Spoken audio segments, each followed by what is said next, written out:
Même dans une même commune, s'il y a plusieurs écoles, bah, chaque école ne fonctionnera pas forcément avec la même capacité d'accueil. Donc définissons ces capacités d'accueil-là. Un.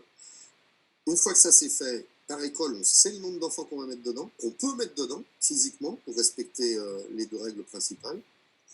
Ensuite, qui on met? Eh bien là, travaille avec les directeurs d'école eux-mêmes, qui connaissent les familles et qui connaissent les enfants, et qui diront, bah, par priorité, on met ces enfants. Et en général, on va faire avec ça. Et là, on répond aux critères pédagogiques. Après, en complément de ça, on répond, il faut répondre, et nous devons répondre à l'autre critère, c'est pas un joli mot, mais les parents doivent aller à l'école, c'est le critère garderie. Il y a une différence entre l'école pédagogie et l'école temporairement garderie pour permettre la reprise du travail. Et donc là, plusieurs façons de faire, et on est en train de travailler là-dessus. Je n'ai pas les réponses à cet instant, mais le travail est lancé depuis aujourd'hui sur euh, groupe d'études surveillées, un peu périscolaires, d'éducation encadrée, pas forcément avec des enseignants s'ils sont disponibles, mais ça peut être avec du personnel mairie, éventuellement, études surveillées par groupe de 15 aussi, dans d'autres locaux. Bon, j'en ai déjà parlé, le troisième cas, c'est l'enfant qui reste en téléenseignement ou qui n'est pas obligé de venir, donc l'école n'est pas obligatoire dans cette période particulière, et du coup, il se débrouille tout seul. Et puis, quatrième axe,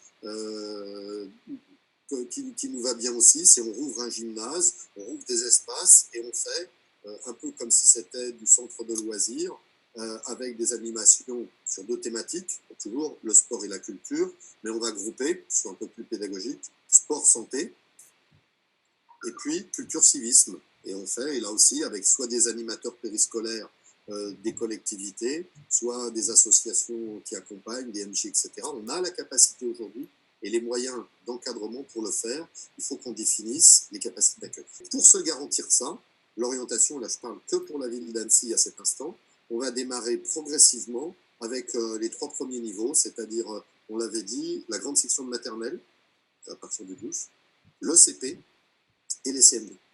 72% de l'offre du réseau Cibra sera opérationnelle la semaine prochaine. Et bien sûr, fin de déconfinement, fin de gratuité, on reprend le chemin d'un fonctionnement normal, avec malgré tout des adaptations, pas d'échange de monnaie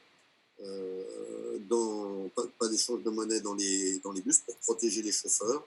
Donc soit vous avez un ticket d'avance, soit vous avez un abonnement, tout va bien, soit sinon vous faites la pointe, mais on ne rendra pas la moitié.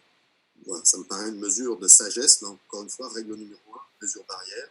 Deuxième règle sur le réseau de la Cibra, et ça vaut aussi pour les transports scolaires, les règles de mesure barrière. Donc, on va essayer, ça va être très compliqué. Pas dans les transports scolaires, on saura faire, on les car, parce qu'un siège sur deux est espacé. Donc, ça va faire des transports par car où ils auront mi-capacité. Mais comme globalement, l'école va fonctionner à mi-puissance au début, on pense que ça devrait normalement, en termes d'offres et de capacité à transporter, aller, avec montée par l'avant, obligation de se laver les mains au gel hydroalcoolique avant de monter dans le car ou dans le bus pour éviter de toucher les rampes d'accès, les boutons sonnettes et compagnie. Et puis, masque obligatoire dans les transports en commun. Voilà les mesures que l'on mettra en place. Et ça fonctionnera, donc les transports scolaires, dès la reprise, donc dès mardi prochain.